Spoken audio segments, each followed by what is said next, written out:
오늘은 이 유대인과 율법의 관계에 대한 것이고, 동시에 이것은 오늘 크리스천들이 어떻게 말씀을 대하고 살아가야 될 것인가에 대한 교훈이 되는 말씀입니다. 우선 유대인들은 대단한 자부심을 가지고 있었습니다. 그 유대인들이 가지고 있는 자부심 가운데에 정말 자부할 만한 것이 있다고 한다면 무엇이겠습니까? 그들은 하나님을 아는 백성들입니다. 하나님이 택한 백성들입니다. 그들을 통하여서 하나님이 어떤 분이신지, 하나뿐이신 하나님, 유일하신 하나님, 이것을 우리 인류에게 그들이 보여준 그런 선택받은 민족입니다. 그리고 또한 유대인이 스스로 자랑할 만한 것이 있다고 한다면 실로 인류사에서 위대한 공헌인데 바로 그것이 율법을 남겼다고 하는 것입니다. 지금부터 3,500년 전 그들이 받은 이 십계명과 그리고 율법, 그것은 그 시대의 정신을 살펴보게 되면 비교할 수 없는 것입니다. 우리가 박혁거세 그러면 굉장히 아주 오래전 사람이죠.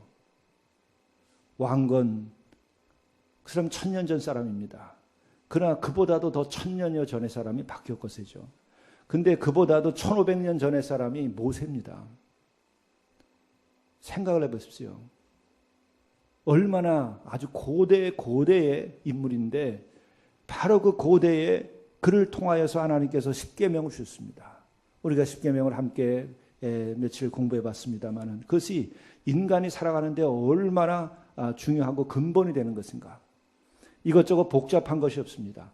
딱 찍어서 이것만이 소중한 것이고 이것만 지키면 너희들이 된다. 하나님의 형상대로 지음받은 이들이 정말 하나님의 형상을 유지하며 살아갈 수 있는 법을 우리들에게 주신 거죠. 그것만 지키면 사회가 3000년 전만이 아니라 오늘 우리도 정말 좋은 사회 만들 수 있습니다. 이게 우리의 삶의 근간이 되는 법입니다. 그것뿐만 아니라 그 율법 법전을 보게 되면은 이것은 오늘날 우리가 생각하고 있는 그 사회적인 공개념, 이것이 이미 그때 다 얘기되고 있습니다. 땅에 관한 것만 하나 얘기하더라도 경작권은 주어지지만 땅에 대한 소유권은 주어지지 않습니다. 그것은 하나님의 것이기 때문에 손대지 못하게 하는 겁니다. 오늘 우리들이 이것만 실현한다 하더라도요, 세상이 이렇게 어렵고 힘들게 살지 않습니다. 누가 땅을 지었습니까? 누가 하늘을 지었습니까? 근데 그것을 어떻게 영원히 내 것처럼 생각하고 남들이 못 살게 배타적으로 할 수 있습니까? 그것만이 아니라 십계명에 보더라도 그 보잘것없는 육축까지도, 종들까지도 생존권과 그 인권을 다 인정하고 있습니다. 그것만이 아니라 흙에 대하여서도 보호하도록 하고 흙도 착취하지 못하게 하고 있습니다. 이게 현대의 우리들의 정신들, 굉장히 많이 우리는 새로워졌다고 하지만 새로운 것이 해 아래 없습니다. 이미 계시로 다 주어져 있는 거죠. 이런 걸 생각하더라도 유대인은 자랑할 만합니다. 인류사에서 위대한 공헌을 한 거예요. 참 하나님 알려주었고 참 하나님 신앙을 전했고 율법을 우리들에게 남겼습니다. 만일에 우리가 이런 것을 가지고 있는 민족이라고 한다면 이 세상 살면서 우리가 이 세계사 속에서 어떤 생각하고 우리가 살겠습니까? 자부심이 우리도 대단할 겁니다. 생각해 보십시오. 우리가 모시는 하나님을 세상 사람들이 다 모시고 살고 우리가 받은 그 율법과 그 계명을 온 세상 사람들이 귀히 여기고 그것이 맞다고 하면서 지킨다고 한다면 우리의 자부심이 대단하겠죠. 지금처럼 우리가 열등감과 우월감과 이것 때문에 왔다 갔다 하지 않을 겁니다. 자긍심을 가지고 잘 살 겁니다. 그런데 사실은 이 모든 것이 우리 크리스천에게 주어진 겁니다. 이제는 우리 교회에 주어진 것입니다. 바로 우리에게 주어진 것이고 예수 믿는 그 나라에 주어져 있는 겁니다. 이 성경이 누구에게 주어진 겁니까? 바로 우리에게 주어진 거죠. 내 것이죠. 크리스천의 것입니다. 이제는 우리가 그런 자부심을 가지고 살 필요가 있고 마땅히 그럴 가치가 있고 그럴 자격이 있습니다. 이것을 지킨다면 바로 거기에 문제가 있었어요. 유대인이라 불리는 내가 율법을 의지하면서 하나님을 자랑하고, 그렇죠? 율법을 의지하면서 하나님을 자랑할 수 있어요. 우리에겐 하나님 율법을 주셨다. 우리는 그것을 의지해서 살고 율법의 공동체를 만들어가고 있다. 그리고 우리 하나님 우리와 함께 하시며 하나님이 누구인지 이런 분이라는 걸 다 증언하고 알려줍니다. 자랑할 만하죠. 그런데 바울 선생님이 하는 얘기가 뭐냐면, 너희들이 그것을 자랑하고 또 그 율법을 너희들이 가졌기 때문에 이 세상 어둠 가운데 있는 사람들에게, 그 눈먼 사람들, 그들에게 맹인에게 길을 율법으로 인도하고 가르치고 거기서 자부심을 느끼고 잘한다, 좋은 일이다.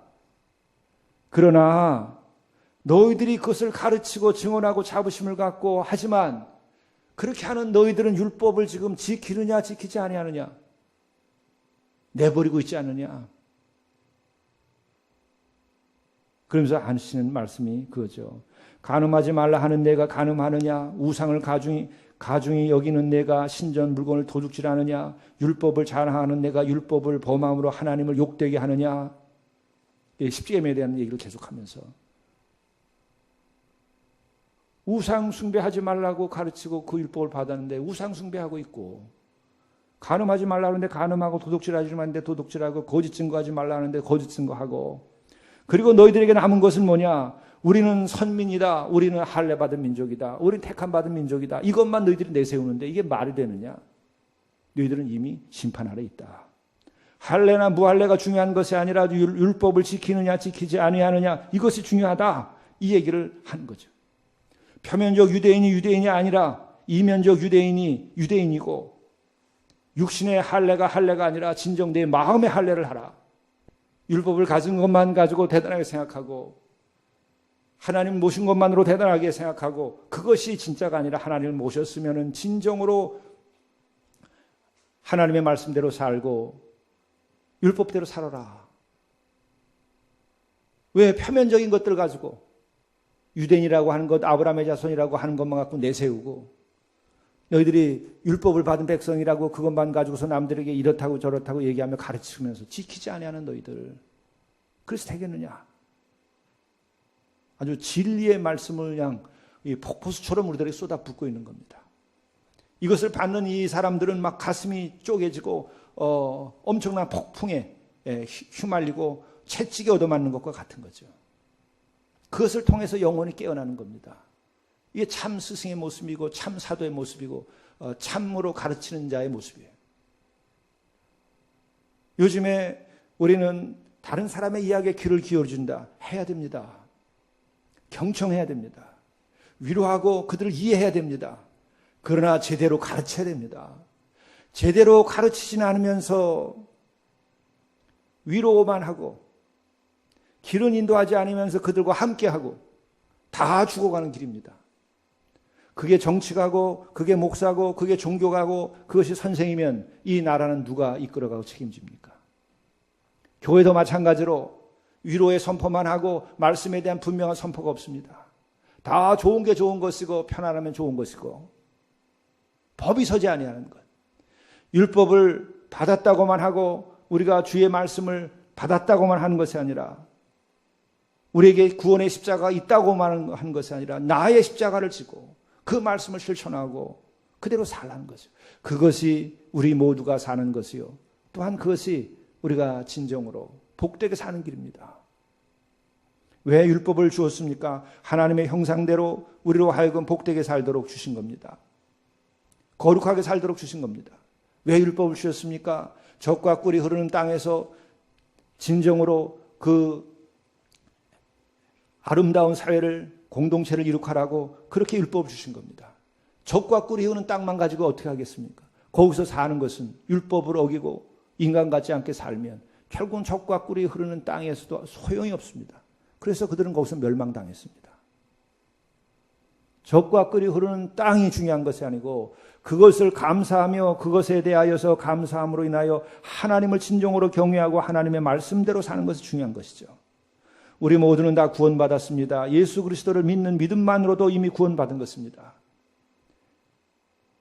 죄인이고 악한 죄를 저질렀으면 더 많은 은혜가 임하는 이 복음, 이 은혜를 받았습니다. 죄가 문제되지 않습니다. 우리는 다 구원받았습니다. 그랬으면 구원받은 그 젖과 꿀이 흐르는 그 삶의 자리에서 우리들이 주의 말씀을 지켜 살고 주의 십자가를 우리가 바라다보며 우리의 가야 할 길이 어딘지 알고 가야만 하는 것이죠. 그래서 마지막에 오늘 주시는 말씀은 그겁니다. 너희들이 한 칭찬을 받고 너희들의 존경을 받아야 하되 그것은 뭐냐? 사람에게서 받으려고 하지 말고 하나님에게서 받으려고 하라. 이게 딱 결론이에요. 사람에게서 받으려고 하는 것, 그들에게 쇼를 하고 그들에게 자랑하며 우월감을 가지고서 그들에게 칭찬받으려고 하는데 그 소용없다. 하나님은 그 외형적을 보는 것이 아니고 우리들의 마음의 중심을 본다. 그 하나님께로부터 칭찬을 받아라. 사람은 얼마든지 속일 수 있습니다. 뿐만 아니라 사람들은 올바로 판단도 하지 못합니다. 그들로부터 칭찬받는 것은 별로 중요한 거 아닙니다. 그들로부터도 존경과 칭찬을 받아야 되겠지요. 그러나 중요한 것은 그들이 나를 핍박하고 나를 알지 못한다 할지라도 하나님께서 나를 칭찬하시면 그것이 참 그리스도인들이 가야 할 길이죠. 결론의 말씀 28절, 29절 다 함께 봉독하겠습니다. 무릇 표면적 유대인이 유대인이 아니요 표면적 육신의 할례가 할례가 아니라 오직 이면적 유대인이 유대인이며 할례는 마음에 할지니 영에 있고 율법 조문에 있지 아니한 것이라. 그 칭찬이 사람에게서가 아니요 다만 하나님에게서니라.